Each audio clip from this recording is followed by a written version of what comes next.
Shalom. I want to begin first and foremost giving all praises to the Heavenly Father Yahweh and His only begotten Son Yahweh Shai, whom the world ignorantly calls Jehovah and Jesus. The name of the Father being Yahweh, meaning He exists. The name of the Son being Yahweh Shai, meaning He delivers.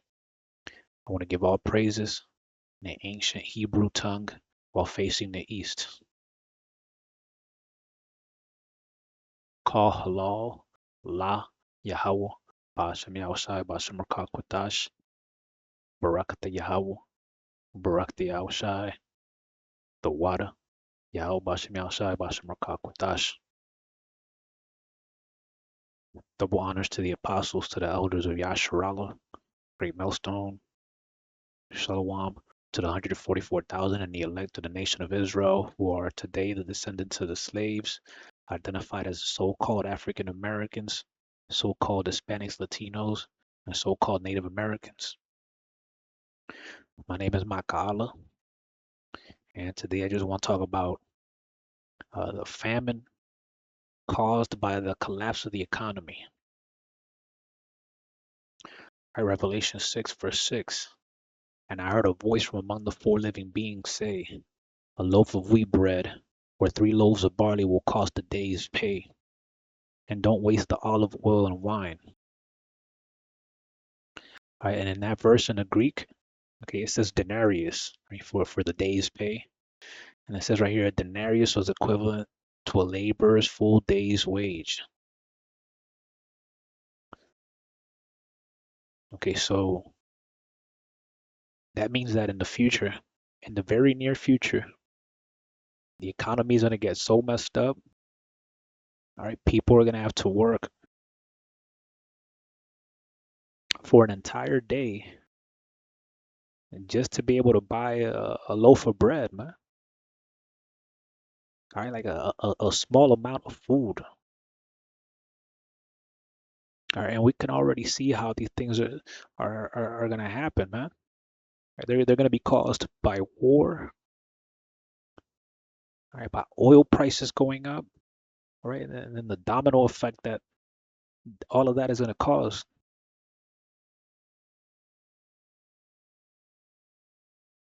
All right, fewer ships enter Strait of Hormuz, even as satellite images show Iran races to get its tankers out of Gulf.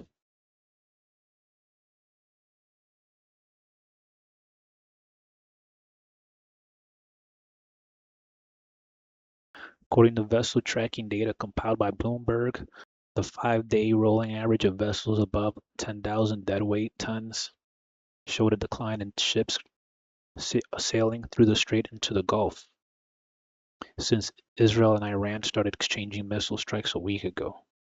The drop was led by container ships and bulk carriers.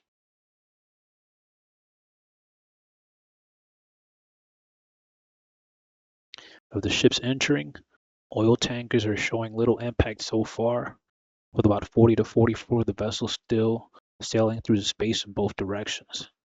The ships account for bulk of the traffic through the strait, with more than a quarter of the world's oil shipped through the waterway between Iran and Oman.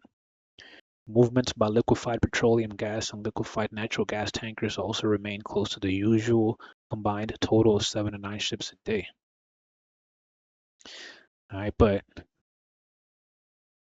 check this out.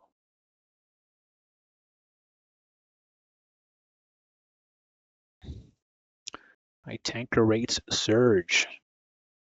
Right, cost of hauling fuels out of the Middle East jumps.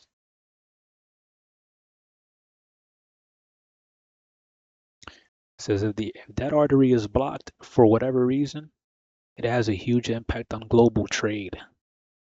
Chief Executive Officer Whale Swan said at the Japan Energy Summit and Exhibition in Tokyo, "We have plans in the eventuality that things deteriorate."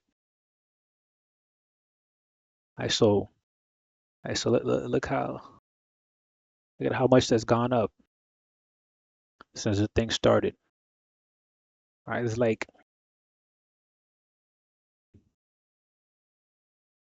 25% from the highest that has been. Right, 40,000 is like the highest.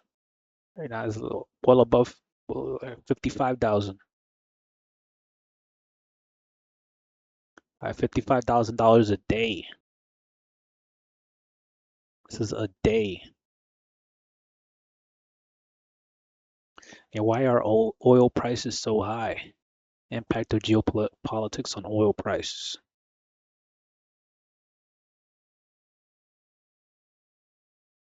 In 1973, oil prices quadrupled overnight when tensions in the Middle East escalated. Gas stations ran dry, inflation spiked, and the global economy shuddered. Today, history could repeat itself. Oil prices are surging again, up 9% after Israel strikes on Iran. Heating oil prices could follow. Experts warn Brent crude may hit $120 as the conflict escalates. Hey, why does this matter to you? Hey, every $10 oil jump is around 7 cents extra per gallon.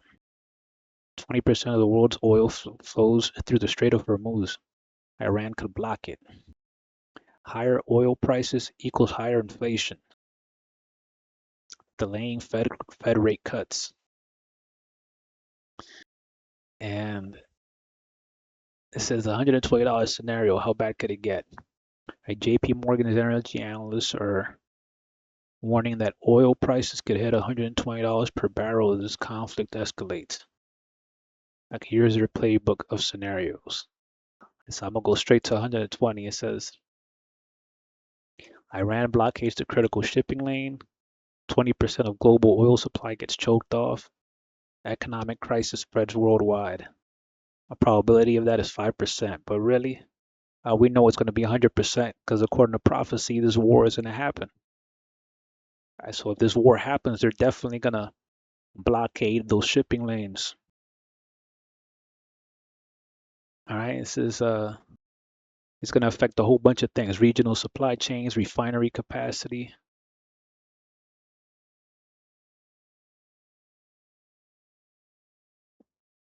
How oil prices impact everything you buy. Right, transportation costs spike first. Food prices follow quickly. You see? Farm equipment runs on diesel, fertilizers are made from natural gas, food processing plants use more energy. Right? Impact grocery bills climb 2 to 5% within months, and that's just a conservative amount, man. That is being super conservative compared to Revelation 6 verse 6.